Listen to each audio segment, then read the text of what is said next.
எனக்கு அன்பான நண்பர்களே, உங்களை மீண்டும் சந்திப்பதில் மிக்க மகிழ்ச்சி.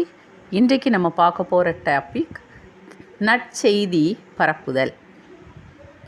மத்தேயு 5ஆம் அதிகாரம் 16ஆம் வசனம். இவ்விதமாய் மனுஷர் உங்கள் நற்கிரியைகளைக் கண்டு பரலோகத்தில் இருக்கிற உங்கள் பிதாவை மகிமைப்படுத்தும்படி உங்கள் வெளிச்சம் அவர்கள் முன்பாக பிரகாசிக்க கடவது. இந்த வசனத்தில் என்ன சொல்லியிருக்காங்கன்னு பாருங்கள். நம்ம நற்செய்தியை பரப்புறது சும்மா பேச்சால் மட்டும் என்ன செய்யக்கூடாது, பரப்பக்கூடாது. நல்லா ஒரு பேசுகிறாங்க, பிரசங்கம் பண்ணுறாங்க, அதனால் நற்செய்தி கொடுக்காங்க மற்றவங்களுக்கு, அது மட்டும் போதாது. நம்ம நற்செய்தியை எப்படியெல்லாம் பரப்பணும், நம்மளுடைய ஒவ்வொரு அசைவு மூலமாகவும் நம்ம பரப்பணும். அதாவது நாம் செய்கிற கிரியைகளால் நற்செய்தியை பரப்பணும், செயல்களால் பரப்பணும், பார்வையால் பரப்பணும், ஒழுக்கத்தால் பரப்பணும், பழக்க வழக்கத்தால் நற்செய்தியை பரப்ப வேண்டும். அதுதான் இந்த வசனம் அழகாக சொல்லியிருக்கு பாருங்கள். மனுஷங்க மற்றவங்க எல்லாரும் நம்மளை பார்த்து இவன் நல்ல செய்தி கொடுக்காரு அப்படின்னு மட்டும் சொல்லக்கூடாது. நம்மளுடைய நற்கிரியைகளை கண்டு யாரை அவங்க மகிமைப்படுத்தணுமா? பரலோகத்தில் இருக்கிற உங்கள் பிதாவை மகிமைப்படுத்தணுமா? பார்த்து அவங்க என்ன செய்யணும், நம்மகிட்ட இருந்து அவங்க படிக்கணும்.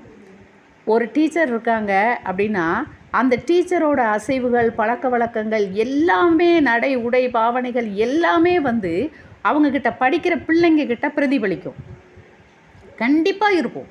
ஒரு டீச்சர் நமக்கு ஒரு இன்ஸ்பிரேஷனாக இருப்பாங்க. அப்போ நம்மளை அறியாமலே அந்த டீச்சர் பேசுகிற மாதிரி பேசுவோம், அவங்க நடக்கிற மாதிரி நடப்போம். எல்லாமே நம்மளை அறியாமல் நமக்குள்ளே அந்த பாதிப்பு ஏற்படும். அதே மாதிரி நம்மளுடைய ஒவ்வொரு டாப் டு பாட்டம் நம்ம கடவுளுடைய நற்செய்தியை பரப்புகிற விதமாக நடந்துக்கிட்டோன்னு வைங்க. அப்போது மற்றவங்களுக்கு அது அப்படியே பிரதிபலிப்பாக ஆகும். அப்போ அவங்க என்ன செய்வாங்கன்னா, பரலோகத்தில் இருக்கிற உங்கள் பிதாவை மகிமைப்படுத்தும்படி உங்கள் வெளிச்சம் அவர்கள் முன்பாக பிரகாசிக்க கடவுது.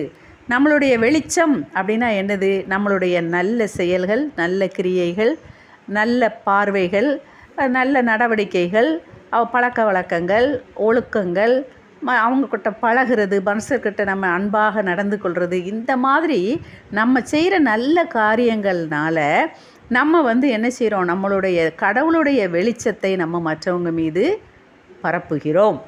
அது மூலமாக தான் நம்ம நற்செய்தி பரப்ப வேண்டும். அப்போ நம்ம மொத்தத்தில் எப்படி ஒரே ஒரு லைனில் நம்ம எப்படி சொல்லலாம் அப்படின்னா, நம்ம ஒரு நடமாடும் நற்செய்தியாக இருக்க வேண்டும். நடமாடும் நற்செய்தி. சும்மா வாயால் மட்டும் நற்செய்தியை பரப்புறதுனால எந்த பிரயோஜனமும் இல்லை. நம்ம அப்படி பரப்பிட்டு நம்ம நடவடிக்கைகள்லாம் வித்தியாசமாக இருந்துச்சுன்னா அதில் எந்த பயனும் கிடையாது நமக்கு. நம்மளே ஒரு நடமாடும் நற்செய்தியாக மாற வேண்டும். அப்படி மாறினால் நிச்சயமாக நம்ம சுற்றி இருக்கிறவங்க தன்னாலேயே என்ன செய்வாங்க, மாறுவாங்க.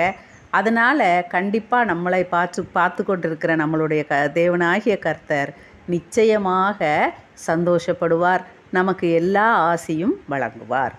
கடவுளுக்கு நன்றி. தேங்க்யூ.